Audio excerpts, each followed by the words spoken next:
மேய்ச்சலுக்கு போகுது ஏரிக்கா? இதுலயே தான் மேயும். இதுல வட இடையே ஒரு 3 மைல் சுற்றளவு இருக்கும். தண்ணி எல்லாம் வந்து ஏரியிலே குடிச்சுக்கிறோம். ஆமா மயிலே குடிச்சுக்கிறோம். இதுக்கு நோய் எல்லாம் வருமா பெருசா? வரும், வந்தது வந்துடும், வரும். அதை பார்க்கறத கட்டுப்பட்டுவோம். அவ்வளவு ஒன்றும் பாதிப்பு வராது. நாட்டு மாட்டுல என்ன ரகம் இது? நாட்டு மாட்டுல ரதம் வந்து இது அந்த மாதிரி கேட்கறேன். மலை மாடா? மலை மாடு தான். மலை இருக்கும்.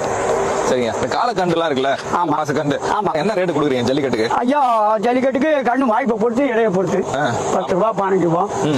கிடரி எந்த காலத்துல கொடுக்க மாட்டீங்களா? கிடரி எல்லாம் கொடுக்கும். ஏன்? அது நாங்க செம்பு கட்டிக்கிறோம். ஒருத்தர் ஆசைப்பட்டு வளர்க்குறேன்னு கேட்கறேன். ஆசைப்பட்டு வளர்க்கறது அது வந்து ஒன்றும் ஆகாத கொடுக்கும். இது வந்து குடும்ப. ஆமா, எங்க பொண்ணு எங்க பிறப்பு. ஆமா ஆமா, இதுதான் எங்களுக்கு. வேற ஒன்றும் அதில் நாங்கள் எதுவும் இது ஒன்று அங்கே வேறு மாடு இருக்கும். எங்க மாடு மட்டும் இருக்காது. சரிங்க. நீங்க சம்பளம் கொடுப்பீங்க, அந்த ஆள் மாடையும் மேய்ப்போம். சரி. அதுக்காக 500 மாடு தான் அப்படி இப்படின்னா அது 500 மாடு இருக்கும்.